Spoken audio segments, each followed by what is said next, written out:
দিলটা কেন এত শক্ত হইছে রে, দিলটা কেন পাথরের মতো বানায়া বালাইলা রে। দেখো না মাছের মাথার মতো একটা ফোঁটা দুইটা ফোঁটা চোখের পানি বাইর হয়নি রে বাবা। এখন কান্নার সময়, ওয়াজে বইসা বইসা হাঁটছে, এখন কান্নার সময় চলে আসছে। দিলটারে নরম করে দিয়ে রে বাবু, দেও না আমার এক ফোঁটা চোখের পানি, বাবারে দেও না এক ফোঁটা চোখের পানি। এই যুবক কয়েকদিন আগে একজন মুরব্বী হাবেজ সাহেবের পাশে বসা, ওই হাবেজ সাহেবের দুইটা চোখ নাই।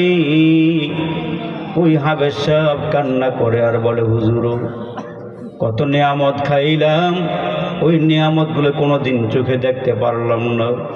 জনগণে বলে, শুই না আমি বলি আজকে আম খাইছি, জাম খাইছি।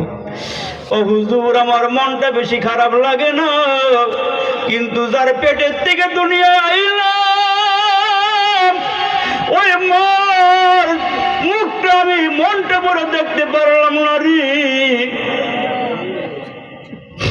অন্ধ হবে চোখের পানিগুলো সেরা সেরা গয়, মার পেটের থেকে দুনিয়া আইলাম, মার চেহারাটা না জানি কেমন রে, মার চেহারাটা একটু দেখলাম না রে। এ যুবক যারা মা হারাইছো, বাবা হারাইছো রে বাপ, জীবনে আর কোনোদিন তোমাদেরকে নাও পাইতে পারি, তোমাদের সাথে আমার জীবনে আর দেখা নাও হইতে পারে রে যুবক। আসো না একটু চেহারাটা মুসলমান বায়ু, ইনায়া বিনায়া দেখো না কোড়া চোখের পানি আসেনি। আমার মন বলে রে আজকের মোনাজাত মনে হয় আল্লাহ ফিরাইতো না রে। এবার দিলটারে নরম করে মারে এক ফোঁটা পানি দিয়ে যাও। তোমার মারে কত না কষ্ট দিছ রে বাপ, রাতের বেলা মা ঘুমায় রইছে, মার কোলে যে এত জোরে লাথি মারছে রে যুবক, মার ঘুম ভাঙ্গা গেছে রে।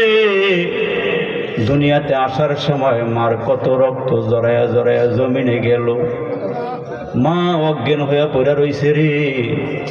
অনেক সময় পরে মাথায় পানি ডাইলা তৈল মালিশ কইরা মা চোখ খুইলা ডাক দিয়া গে, তোমরা কারা? আমার জাদু মনিডারে আমার কোলে দেও না, আমি নয়ন ভরে একটু দেখি। তোমার মতো সন্তানটারে মায় কোলে লইয়া চেহারার দিকে চাইয়া রে 10 মাস 10 দিন ব্যথার কথা মায় ভুলে গেছে রে। ওই